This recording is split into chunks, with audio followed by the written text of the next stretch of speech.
Bonjour à toutes et bienvenue dans ce nouvel épisode du podcast L'école des femmes inspirantes, le podcast. Aujourd'hui, j'ai le grand plaisir de recevoir Marion Mazière. Bonjour Marion. Bonjour Ida. Alors, je suis vraiment ravie de te recevoir parce que on était amené à t'accompagner dans un moment de transition de vie dont on ne parlera pas peut-être précisément, complètement, en tout cas pas l'accompagnement dans ce podcast. Mais si vous voulez écouter ça, je vous invite à écouter le numéro qui suit où tu parleras vraiment de ton témoignage et de ton parcours au sein de l'école des femmes inspirantes. Là, ce qui m'intéresse dans ce podcast sur les femmes-S, c'est vraiment la manière dont tu as mené tous tes projets de vie et peut-être aussi cette transition professionnelle notamment, mais pas que. Tu pourras aller jusque-là où tu veux dans le récit. Et je trouve ça extrêmement inspirant de voir comment tu as pu tout faire, hein, puisque la question des femmes qui écoutent ce podcast, c'est beaucoup comment est-ce que je peux mener mes différents projets, est-ce que je dois choisir, est-ce que je renonce, etc. Et évidemment, ici, on les encourage à choisir de ne pas choisir, et je crois que c'est ce que tu as fait. En effet. Marion, on va peut-être commencer par simplement te présenter. Voilà. Qu'est-ce que tu as Alors, envie de nous dire? donc je suis Marion Mazière, je vais avoir 37 ans, donc je profite encore de mes 36 ans. Je suis maman de trois enfants, 13, 5 et 18 mois. Je suis juriste de formation et actuellement je suis professeure en lycée.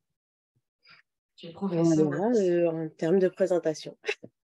Génial, merci beaucoup. Alors, dans ce podcast, on parle des femmes et donc on parle de ces femmes-S, le concept que j'ai amené avec mon premier livre. Femmes-S, pour moi, c'était l'idée de dire, j'ai envie de parler des femmes, mais parmi toutes ces femmes, il n'y a que des femmes qui sont uniques. Et dans leur unicité, elles ont des multiples facettes et des combinaisons qui s'accordent voilà, à l'infini, donc d'où ce tiret avec le S pour signifier toutes les facettes. Alors, j'aimerais bien savoir comment toi, quand tu as découvert ma proposition, ce femme-S, comment est-ce qu'il a résonné pour toi? Alors, je pense qu'il a résonné pour moi parce que je suis quelqu'un de dynamique et qui a beaucoup de projets en tête, je suis toujours dans l'action et parfois on me dit que j'en fais trop. Mais en même temps, c'est ma façon d'être, c'est ma façon de vivre et c'est ma façon d'être moi. Et en fait, je me suis vraiment reconnue parce que je me suis dit, en fait, dans ce concept, je me vois moi en tant que maman, je me vois moi en tant que femme, mais je me vois moi en tant que amie, je me vois moi en tant que euh, bénévole dans de l'associatif, je me vois moi en tant que couturière quand je fais de la couture, je me vois moi dans toutes mes activités, en fait. Et Hmm. pas juste finalement la Marion que parfois je peux montrer plutôt en famille, la Marion dans la case, celle qui va voilà, se présenter comme tout le monde pourrait s'attendre que je me présente. Et ça m'a permis en fait finalement de me laisser m'exprimer dans voilà, tout ce que je suis et de pouvoir me dire qu'à chaque fois que j'exprime ou que je vais faire une activité, de me dire c'est moi. Hmm. Et c'est pas une autre et c'est pas celle qui s'empêche d'être toute celle que je peux être. Ouais. Tu as dit quelque chose, tu as dit, on me dit, ah, mais Marion, tu en fais trop. C'est quelque chose que j'entends souvent quand je parle avec ces femmes qui ont beaucoup d'intérêt. Tu as parlé de dynamisme, hein. Je Oui. pense à Miley qui, dans son interview, elle démarre. Je suis quelqu'un de très dynamique. Je crois que hein, c'est un peu sa Je me suis signature beaucoup retrouvée dans dans la son vidéo profil qu'on en a plus. d'elle. Oui, voilà.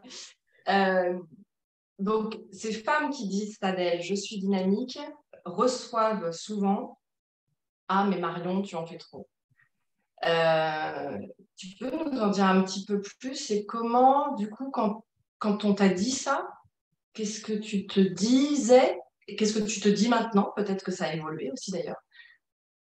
Alors, auparavant, j'avais plutôt tendance à dire, oui, j'en fais trop. Et donc, en fait, je ne vais pas montrer ce que je fais. Je vais le faire, mais je ne vais pas le montrer. Donc, je vais Ah, rentrer dans cette case de finalement la Marion qui en fait pas trop, la Marion qui est plutôt dans un dynamisme plutôt maîtrisé, dans le contrôle. Et hmm, les autres choses, je les faisais pour moi, mais du coup, je les taisais. Je n'en parlais pas, même si j'en étais fière, j'en parlais pas. hmm, Et aujourd'hui, j'en parle. Et en fait, si j'en parle quand j'en ai envie, et si pour les gens j'en fais trop, je leur demande pas de me suivre en fait. ouais. C'est juste moi, je le vis comme ça. Je vous en parle parce que ça me fait plaisir, mais je vous demande pas de partir avec moi et de vivre ce tourbillon de ma vie, parce que c'est ma vie. Je vous en fais juste partager. Et aujourd'hui, par exemple, j'en ai un exemple type. C'est, je suis devenue, je suis bénévole dans une association et j'en suis devenue la présidente il y a très peu de temps. Et en fait, j'en ai parlé à ma mère et ma mère me dit, mais Marion, pourquoi tu t'infliges ça? Ah, Et là, je lui ai dit, mais maman, je m'inflige rien du tout. Ça me plaît et j'ai toujours voulu le faire, donc je le fais, je le vis. Et je te demande pas de venir vivre ma vie. Juste, je t'en parle parce que ça me plaît. Et maintenant, si ça t'intéresse pas, ok, je t'en parlerai pas. Si ça ne t'intéresse pas ou si tu ne veux pas le vivre avec moi, voilà, par le partage.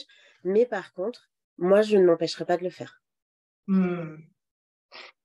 Qu'est-ce que ça change dans ton vécu?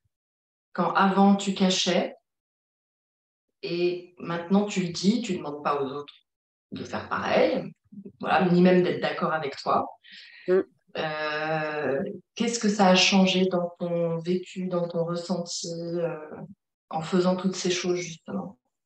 Je pense que je suis en paix avec moi-même et je suis alignée avec moi-même. Ça veut dire que quand j'ai Hmm, envie de vivre les choses, je les vis et je vais les vivre pleinement et je vais pas attendre des autres leur validation. Donc, en fait, je veux plus être parfaite aux yeux des autres. Je veux être selon parfaite leur juste, définition. voilà, selon leur définition, mais je veux être Ce serait parfaite quoi pour moi. d'ailleurs? Parce que parfois on projette justement en se disant les autres, j'ai envie que les autres trouvent que je suis bien. Derrière le parfait, je pense qu'il y a un truc de être bien. Est-ce que je suis bien? Oui, je Et pense que c'est quoi finalement? en fait, je pense qu'il n'y a pas de définition d'être bien, puisque en fonction de chaque personne va avoir des exigences ou des attentes différentes vis-à-vis de moi ou vis-à-vis de n'importe quelle autre personne. Mais moi, je pense que j'avais besoin d'être validée parce que je pense que de par mon histoire, je suis une petite fille adoptée, enfin, je suis une femme qui a été adoptée petite fille et, euh, et je pense que j'avais besoin de cette reconnaissance de mes parents et Hmm, également, moi, de leur transmettre cette reconnaissance que j'ai vis-à-vis d'eux hmm, parce que sans eux, je ne serais pas là aujourd'hui. Mais en même temps, aujourd'hui, je suis une femme et je suis plus une petite fille, donc la construction, elle m'appartient. Donc, oui, ce besoin d'être validée, je pense que je n'ai plus hmm. enfin, je ressens plus ce besoin-là, en tout cas.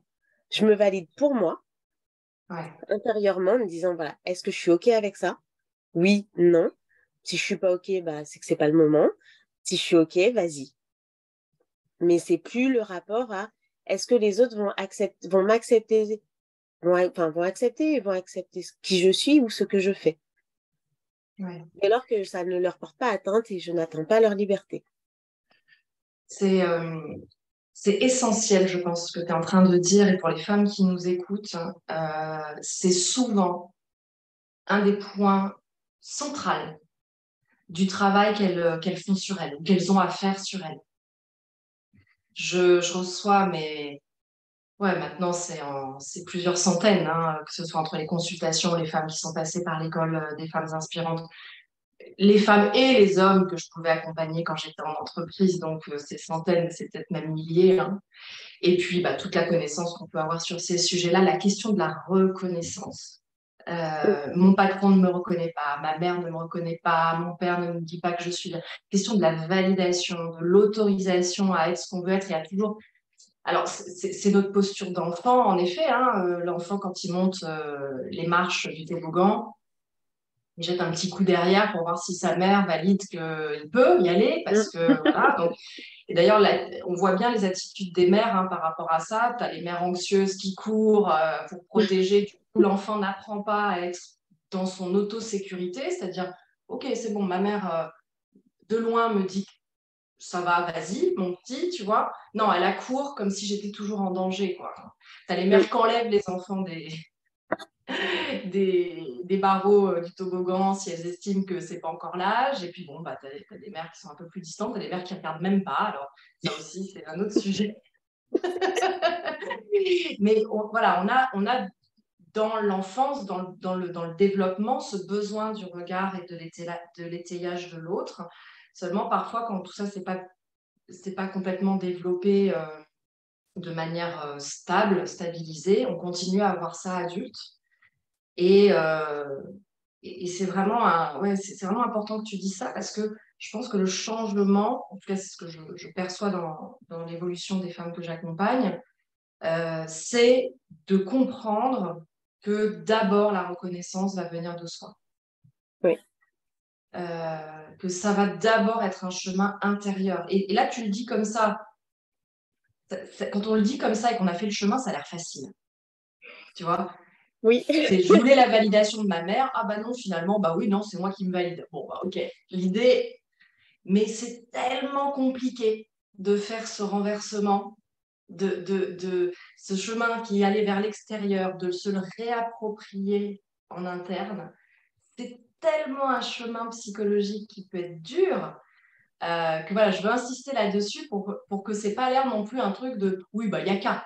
Il y a qu'à se Non. valider soi-même et puis voilà, ça demande un travail personnel. Et peut-être voilà, tu as envie de réagir Et, à ça, je sens. et en fait, ça demande un travail personnel et il est jamais fini. Parce qu'en fait, en fonction des personnes qu'on rencontre, eh ben, on va aussi être à nouveau confronté à ce besoin de reconnaissance et de validation. Bien sûr. Et en fait, à chaque fois, on revient, faut se repositionner sur, enfin, pour qui je valide? Est-ce que c'est pour les autres ou est-ce que c'est pour moi? Et parfois, on n'y arrive pas, hein. Et Parfois, on n'y parfois, on n'y arrive pas arrive sur pas. l'instant. Et dans Et il ces faut angles revenir morts où on ne dessus. sait pas encore où est-ce qu'on a besoin encore de validation, Oui, et on le découvre, tu as raison, et c'est vachement intéressant de le souligner, on peut le découvrir au contact de l'autre, c'est quand ça vient taper en fait. oui, Quand ça vient taper et que, bah tiens, là, c'est pas fluide, et de nouveau, je sens que j'ai besoin que quand Martine me regarde, j'aimerais qu'elle me dise que je suis bien. c'est Ah, ça. j'ai encore besoin d'être bien à quel endroit? Ah, bah ok. Et là, de nouveau, on peut remettre l'ouvrage sur la table, en effet. Et ce bien à cet endroit-là, bah, c'est à moi de le détricoter et de le retravailler encore et encore. Ouais. Voilà, et je le ressens vraiment, encore au quotidien. Et il y a des moments où je vais rencontrer une personne et je vais me dire, je le fais pour moi, je le fais pour elle. Et puis au début, je vais commencer peut-être par le faire pour elle parce que l'instinct veut que on a envie de plaire, on a envie de faire connaissance aussi, on a envie de tisser des liens. Donc on rentre un peu dans un schéma peut-être comment dire, comment se faire apprécier. Et puis, une fois que la relation, elle se met en place, moi, ça me questionne et je me dis, bon, voilà, je suis rentrée en contact avec. Est-ce que ce contact va pouvoir être durable? Pour qu'il soit durable, faut que moi, je le valide. Et c'est pas l'autre qui doit le valider. C'est à moi de le valider. Et si C'est ça. cette relation, elle doit pas durer, que ce soit amicale, en amour, c'est que moi, la validation viendra de moi. Hmm. Et pas de l'autre. Mais voilà, du coup, ça peut, et ça bouge. Parce qu'on peut avoir validé à un moment donné, et puis on évolue. Et finalement, cette relation qu'on pensait avoir validée, qui était saine, qu'on pensait construite, solide, et ben, à un moment donné, elle évolue et nous, on évolue. Et du coup, si on n'est plus OK avec, pouvoir se dire, non, là, il faut que j'arrête. Ou il faut que je Ouais. prenne de la distance pour voir comment elle peut à nouveau évoluer, elle, et est-ce qu'elle sera à nouveau validée par moi et par l'autre aussi, parce que l'autre peut aussi Bien dévalider sûr. cette relation. Et voilà, Ouais. c'est un yo-yo perpétuel en fait. Je C'est un valide. yo-yo. Ouais, c'est ça. Un yo-yo. Et puis, ce que tu exprimes là, je pense que c'est vraiment pour de prendre conscience que c'est un questionnement sur soi régulier. Oui. Est-ce que je suis au bon endroit? Est-ce que c'est ce que je veux? Ça, c'est beaucoup des choses qu'on vous fait travailler, notamment au sein de l'école, hein, d'avoir cette introspection-là régulière. Est-ce que j'ai eu envie d'être présidente de l'association? Quand on devient président d'une association ou même chef d'entreprise, moi j'ai ça aussi. On a un projet, on a une envie, on a une conviction, et puis on peut se faire emporter aussi par les autres, par ses clients parfois, par toutes les personnes avec qui tu travailles au sein de l'association, et qu'on, en permanence, comment est-ce que je m'autorise à me questionner pour savoir si je suis dans la trajectoire qui m'a amené là où j'ai voulu être, président d'une association, chef d'entreprise, et est-ce que j'ai besoin de renégocier les lignes? Est-ce que j'ai besoin de recadrer? Est-ce que j'ai besoin de dire à mes clients, bah, vous attendez ça de moi, mais moi, Mm. mon projet, il n'est pas tout à fait à cet endroit. Euh, voilà, moi, je dis ça parce que c'est aussi des choses que je peux vivre, hein. Et ça se fait assez facilement et les gens entendent, hein. C'est ça qui est intéressant aussi, c'est que si on est au clair avec tout ça, on est au clair pour l'exprimer aux autres. Et donc, les autres comprennent très bien. Oui.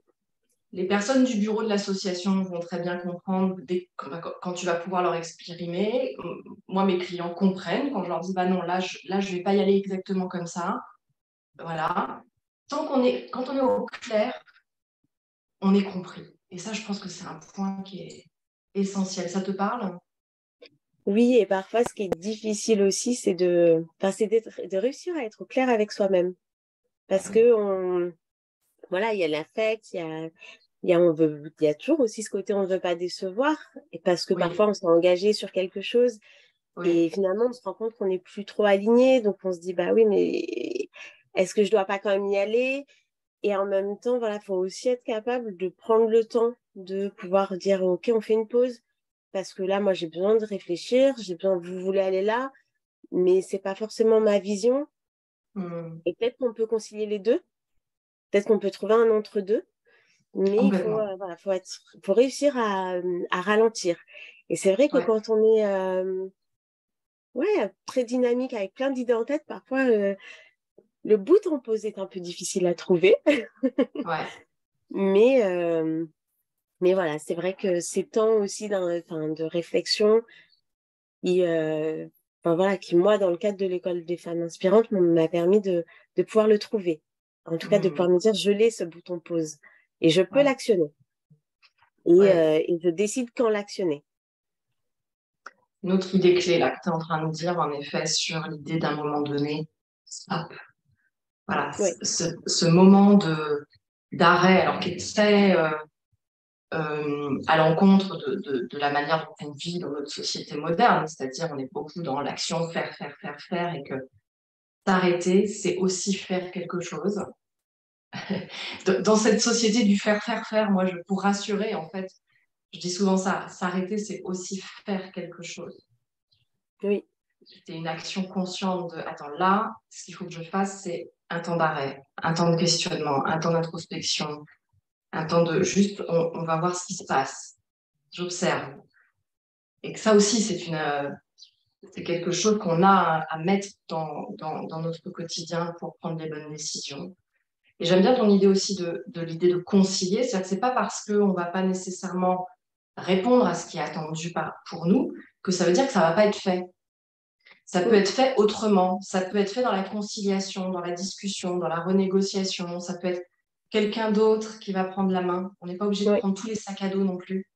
Non, c'est ça. Et on peut en déposer aussi des sacs. Voilà. Mais ça nécessite aussi ce travail de conscience en disant, ben, OK, moi, je vais me positionner là, mais alors les autres se positionnent où et comment? Et ça, c'est le troisième pilier qu'on voit ensemble, hein, pour celles qui m'écoutent souvent. Vous m'entendez souvent parler de la posture rock.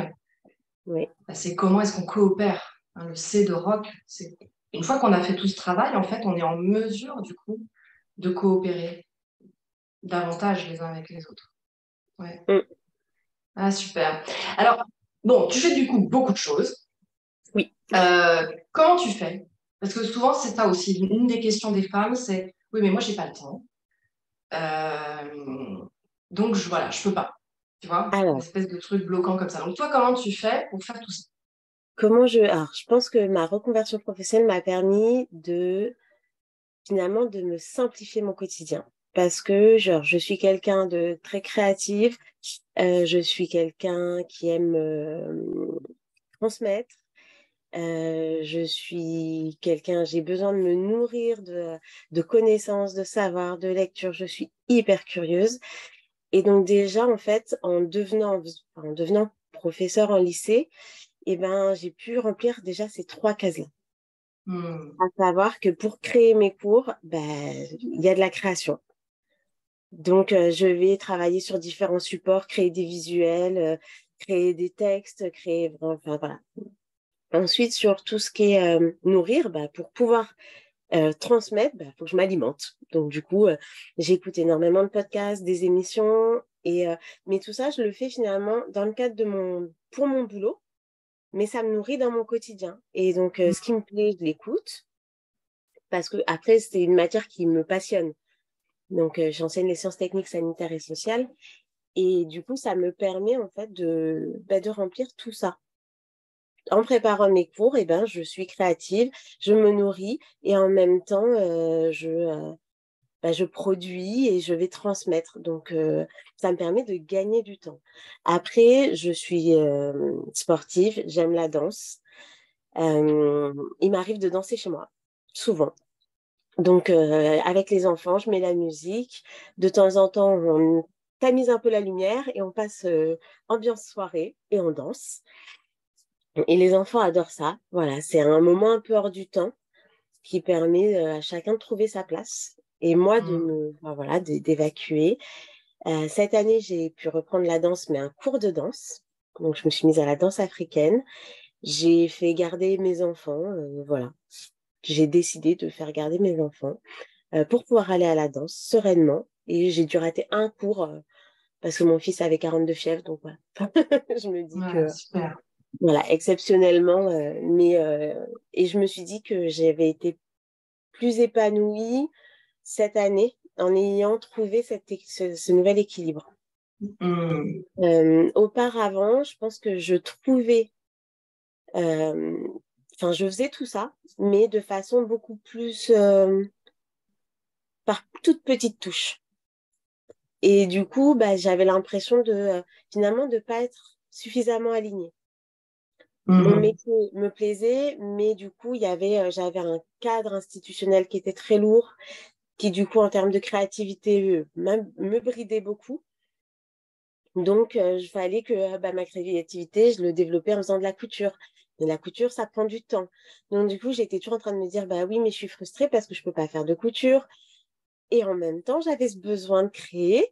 Donc, Hmm. voilà, du coup, j'avais développé autre chose. Je m'étais mise à faire du coup, j'ai commencé un peu à faire du jardinage, donc à réagencer pour créer un petit jardin, un petit potager, parce que ça me prenait moins de temps. Quand mes enfants arrivaient, maman, j'ai besoin d'aide, bon, on se lave les mains, hop, c'est fini. Alors que maman, j'ai besoin d'aide quand je suis en train de faire un patron, etc., qu'il y a des épingles partout, c'est un petit peu plus compliqué.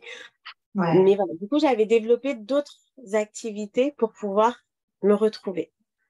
Hmm. Mais aujourd'hui, et même aujourd'hui, j'en ai développé encore une parce que voilà, j'ai fait des rencontres notamment depuis le coaching et cette année qui m'ont permis d'écrire. J'écris des poèmes. Voilà, Hmm. je me suis mise à l'écriture. Et voilà. Et donc, ça me permet encore de développer ma créativité autrement. Ouais. J'entends à côté oui, d'explorer, quoi, d'aller aussi à l'écoute de ce qui te fait du bien, de ce dont tu as besoin. Et j'entends aussi peut-être justement, pour être dans le temps, euh, le fait que de plus en plus tu t'es centré sur tes besoins, de plus en plus finalement, tu n'avais pas de demander si tu avais du temps, puisque ça faisait partie finalement et de ta vie professionnelle et de ta Oui, vie personnelle.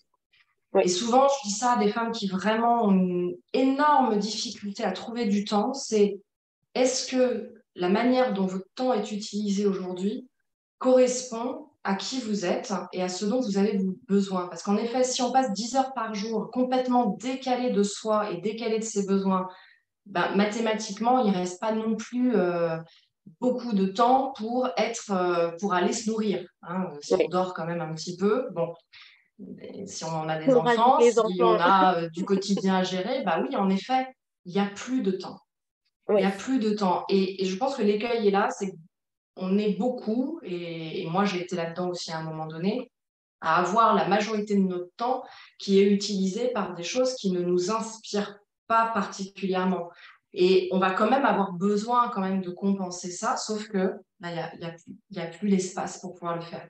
Moi, il y a Mm. vraiment cette phrase qui m'a beaucoup guidée, qui a été dite par quelqu'un dont j'ai suivi les enseignements, c'est si tu ne veilles pas euh, consciemment à utiliser ton temps par ce qui t'inspire, il le sera par ceux qui te désespèrent, Oui. de toute façon, quoi. Donc, on a vraiment ce travail-là à faire, et ça doit venir de nous. On ne peut pas attendre que ça vienne des autres. C'est pas le patron qui va aller chercher le truc qui remplit ta source, quoi, hein, inspirationnelle. Mm. Donc, s'il y a un trop, trop grand décalage, ben oui, parfois, il faut remettre peut-être en question là où est-ce qu'on est dans le quotidien. Moi, je l'ai fait, toi, tu l'as fait, plein Ouais. d'autres l'ont fait. C'est pas facile, mais c'est important de pouvoir le voir comme une possibilité. Après, moi, j'ai beaucoup été aussi, enfin, j'ai beaucoup été dans le questionnement parce que j'en suis à mon troisième métier. Ouais. Euh, mais en fait, à chaque moment où, en fait, régulièrement, ça me questionnait sur, mais est-ce que ce que je fais me plaît? Alors Mm. oui, ça me plaisait, mais je trouvais la forme, le fond me plaisait, mais la forme ne me satisfaisait pas. Mm. Et à chaque fois que j'en parlais avec des amis, de la famille, bah, la conclusion, c'était c'est peut-être pas, t'es peut-être pas à la bonne place. Ouais. Et du coup, je me disais, oui, mais c'est quoi ma place? Comment je la trouve? Parce que je vais pas changer de métier tous les 2 ans, je vais pas changer de métier tous les 5 ans, je vais pas. Enfin, à quel moment je vais réussir à trouver ma place? Et en fait, petit à petit, je me suis vraiment convaincue aussi que les métiers que j'avais faits, donc j'ai été 5 ans juriste, comme il est dit, mais j'étais pas à ma place. Et en fait, je me dis que dans ces rencontres-là, notamment mon dernier chef qui a été juste une plaie, j'étais un contractuel pendant 3 ans, mais ça a été dur. Ça m'a énormément travaillé sur, voilà, sur ce que je voulais, et en tout Mm. cas surtout ce que je ne voulais plus. Exactement. Et du coup, après, je suis devenue travailleur social, donc complètement autre chose. Et j'ai Ouais. été 5 ans travailleur social. Et il y a eu le Covid. Et là, je me suis dit, j'adore ce que je fais, tout comme j'adorais, enfin voilà, le droit, mais la forme ne me convient pas. Et avoir un supérieur qui me bride, ce n'est pas fait pour moi. Mais en même temps, enfin, monter mon entreprise, j'en avais une trouille, mais bleue. C'était l'enfer. Je me disais, mais j'avais envie, mais j'étais incapable de passer le cap. Et à un moment donné, je me suis dit, mais peut-être que c'est pas fait pour moi. Ouais. Donc, il faut que je trouve un entre-deux qui permette de trouver le lien avec mon métier de travailleur social, avec ma formation juridique et le métier de juriste. Et du coup, bah, j'ai trouvé cette spécialité dans l'enseignement qui me permet de travailler sur les politiques publiques liées à tout ce qui est environnement social, travailler sur des futures formations, enfin, travailler avec de futurs travailleurs sociaux, donc les former. Et là, je me suis dit, voilà, je suis à ma place. Et en même temps, quand j'ai commencé le coaching, euh, eh ben, j'avais cette question de légitimité. Est-ce que je suis légitime à être Mm. là où je suis? Est-ce que c'est pas encore une erreur de parcours? Et puis après, je me suis dit, mais il n'y a pas d'erreur de parcours. J'ai été 5 ans juriste, j'avais cette fibre, enfin, j'ai fait des études de droit, j'ai exercé pendant 5 ans. Bon, bah, ça m'allait pas parce que j'ai bougé aussi, je pense, et j'ai évolué. Je suis devenue travailleur social. Ça m'a plus convenu. Donc, en fait, c'est une évolution. Et aujourd'hui, quand j'en parle avec mes élèves, parce que j'ai aussi des élèves avec des profils très particuliers, avec des profils sociaux très particuliers, avec des jeunes filles qui vont me dire, moi, je fais pas d'études, je m'occuperai de mes enfants. Et donc là, quand j'entends ça, je leur dis, mais là, tu es sur les bancs de l'école, donc tu fais des études. Déjà, première étape. Et ensuite, je leur dis, si vous pensez ça, je prends mes affaires et je m'en vais. Et souvent, ils me disent, mais pourquoi? Parce que j'ai des enfants. Donc, si pour vous, les femmes n'ont pas leur place dans les métiers professionnels, enfin, dans une profession, moi, je prends mes affaires et je m'en vais. Et la réaction, c'était, mais non, madame, vous faites super bien votre métier, vous êtes dynamique, vous êtes ambitieuse, vous avez envie, vous nous motivez. Et du coup, je leur ai dit, bah, donc partez du principe que tout est possible pour vous. Hmm. Et surtout, ne partez pas du principe, enfin, enlevez-vous cette règle que les femmes, certaines ont envie d'être avec leurs enfants, mais si vous, vous avez envie d'avoir des enfants et de faire carrière, faites-le. Et du coup, j'attaque, elles ont tout juste 17, 18 ans. C'est énorme. C'est énorme parce que peut-être personne leur a dit.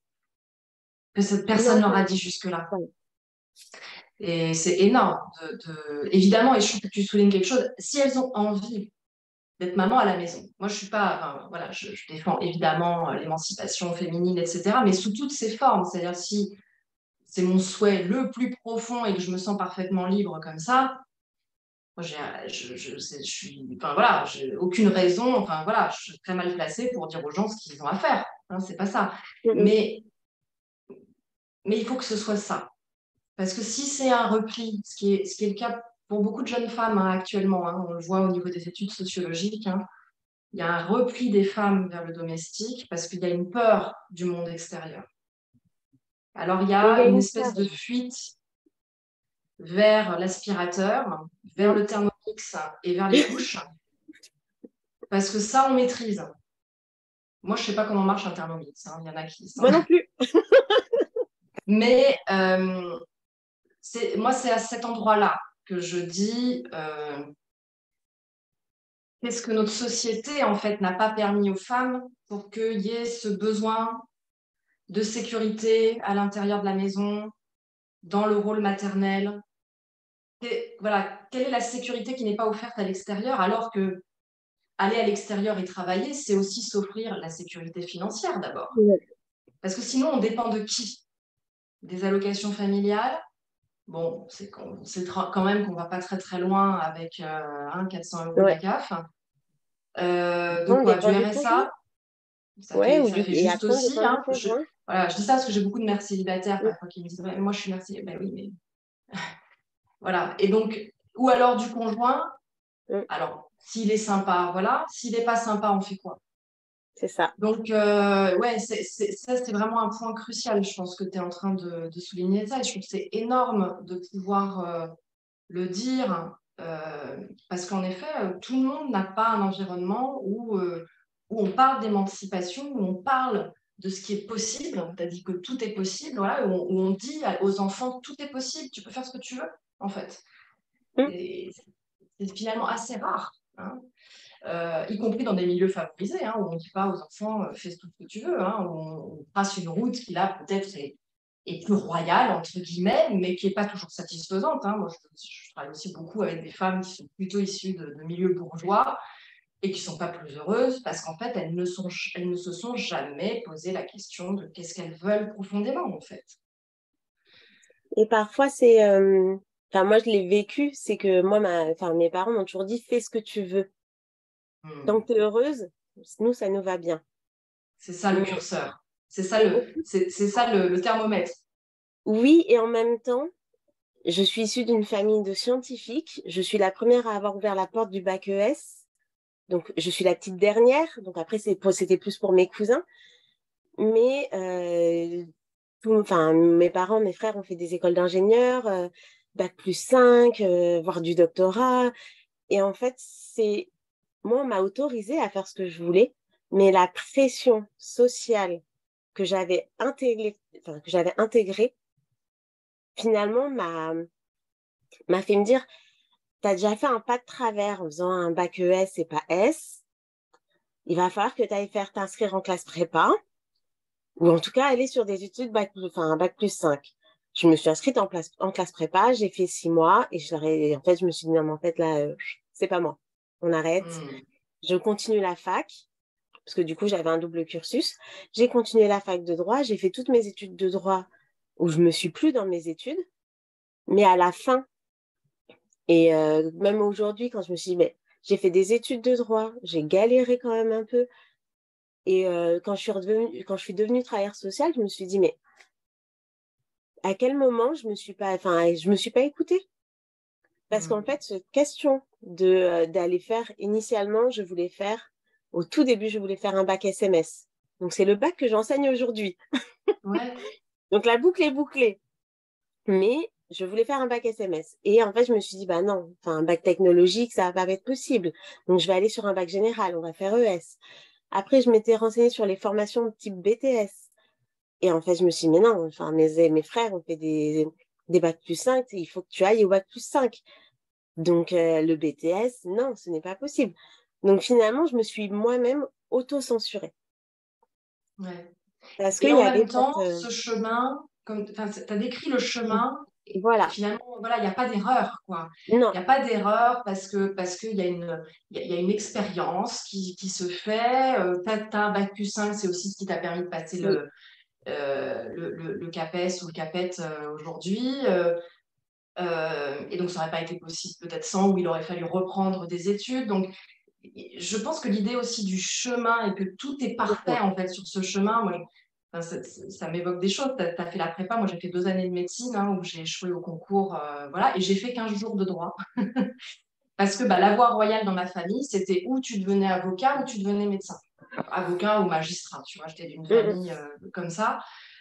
Bon, voilà, donc je suis allée sur les deux, c'était pas ma voie, et après j'ai fait psycho, et là j'ai été jusqu'au doctorat. Mais les 2 années de médecine ont été très dures, mais j'y ai appris énormément.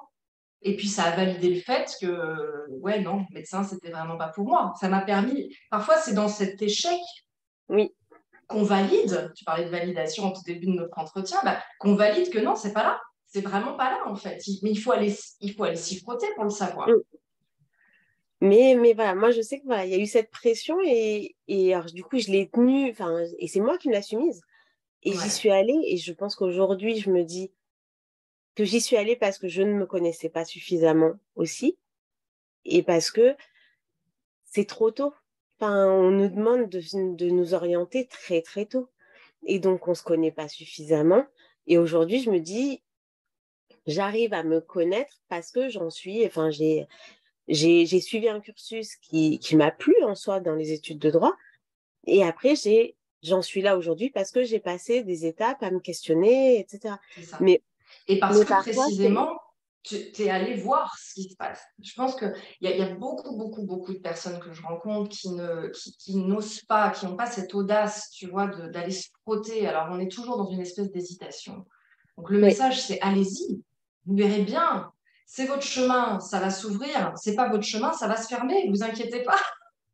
Et puis, il y aura un autre chemin Et il y aura il y une aura une voie, petite il y aura une route autre qui voie se à mettra. prendre. Il n'y a pas de problème. Ouais. Voilà. Ah, Mais c'est super. pas facile à accepter aussi. Bien sûr. Voilà, ce cheminement ou cette impression d'arriver au bout d'un chemin et de se dire, bah, non, c'était pas le Ouais. bon. Et puis, ouais, je pense qu'il y a aussi un sentiment parfois d'échec quand on arrive au bout du chemin et qu'on Ouais. se dit bah c'est pas le bon et qu'on voit et qu'on peut voir Ouais. l'entourage lui ne pas avoir Tout à ce fait. Mais ce tu vois, truc-là. j'aimerais vraiment que les femmes qui écoutent là soient très à l'aise.